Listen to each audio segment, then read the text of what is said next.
From a handsome and glamorous active young womanizer to a bloated, angry, ulcerated king with some serious anger issues, King Henry VIII is the most famous Renaissance king on the planet.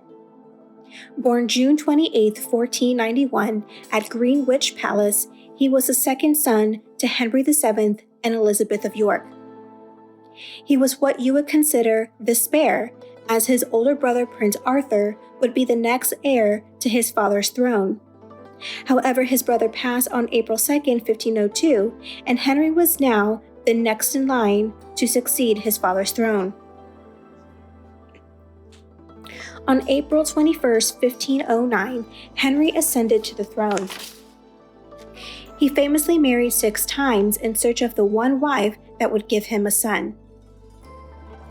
Henry is most famous for murdering 2 of his 6 wives and divorcing his first wife, Catherine of Aragon, to be with Anne Boleyn. However, after plotting with her enemies to come up with evidence to execute her for not giving him a son, she was sent to the chopping block and successfully murdered. That's just the quick version of the story. On May 30th, 1536, he married Jane Seymour, and in October 24th, 1537, Jane successfully gave birth to the son Harry always dreamed of. However, it was a bittersweet day as Jane passed after giving birth to their son, the future King of England, Edward VI, who would only reign from 1547 to 1553, from 9 years old to 15 years old. In 1552, Edward contracted both the measles and smallpox. And after what his physicians saw as Edward getting better, King Edward developed a cough which historians speculate was pulmonary tuberculosis, and on July 6, 1553, he passed away. So what does Edward VI have to do with King Henry VIII's ghost story? Well, just give me a minute and I'll get there. Henry always worried about the possibility of never having a son to succeed him.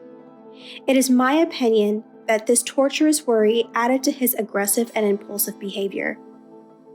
Even after successfully being provided a son, his overly protective requests for the safety of Edward shows that he feared losing him, and rightfully so. That was the only son he had and didn't have a spare. I can imagine Henry VIII died with a mind full of fear and uncertainty. Dying with that state of mind, would Henry even want to move on? Or would he choose to stay, still wanting to look after his son and controlling those around him? Well, according to accounts and witnesses of those who worked and visited Windsor Castle, it looks like King Henry VIII chose to stay. Reports say that they've heard and seen who they believe to be King Henry VIII in the walkways and corridors, limping in pain and shouting in an angry manner. Considering we know Henry VIII to have been an angry king, and that he died due to a leg injury which had become infected and produced ulcers, I think it's highly likely that this ghost is in fact King Henry VIII. I believe he is still seeking to protect his son, or is angry that the Boleyn line through Anne Boleyn's sister Mary Boleyn is currently on the throne. For a brief explanation of how that's possible, check out one of my latest videos titled Bloodlines, the Boleyns and Queen Elizabeth II. Now this makes me wonder though, could he actually be angry and following Anne Boleyn's ghost? Or could he possibly be stuck in some kind of time loop, repeating a moment of when he decided to murder his wife, Anne Boleyn? Or could it be both? Anne Boleyn is the second wife of King Henry VIII, who was famous for being murdered because she was found guilty of treason and adultery.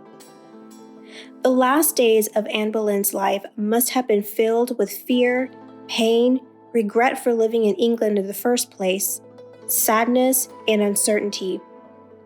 I can't even imagine what Anne went through. Sometimes I even get emotional just thinking about it. Mother of Queen Elizabeth I. She is not only worried for her life, but she is a mother worried for her daughter's life. What will become of sweet Elizabeth? Will she be ruined? She will no longer be Princess Elizabeth, but will soon be seen as a bastard child of King Henry VIII. As a mother myself, I can't imagine her heartbreak.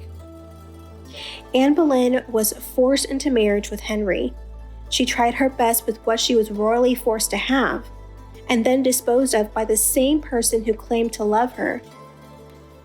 Now that it was clear to Henry that Anne would not be able to produce a male heir for him, and Anne proving to be one who was going to take the card she was dealt and make the most of it, such as taking her role as queen and supporting the Reformation cause, she was in the middle of finding ways to use her voice. Henry was used to the quiet, never complain, never explain Queen Catherine of Aragon. As if Anne couldn't annoy him anymore, she goes and has a miscarriage, and it was a boy, no less. Of course, Henry blamed her. Everything was her fault, right? So what does he do? He befriends her enemies, plots, plans, and concocts evidence to destroy her. And on May 19, 1536, Anne was executed for no reason. For more on the misconceptions of Anne Boleyn, please check out my short historical series titled The Anne Boleyn Case. Anne Boleyn's spirit can be seen at Windsor Castle haunting the Dean's hallways and looking out of the window, looking as though she's been crying and sad. She is also said to haunt other places she was known to have a connection to. More on that in another episode. Well, listeners, thank you so much for joining me here today, and until next time, keep loving history and stay curious. Bye.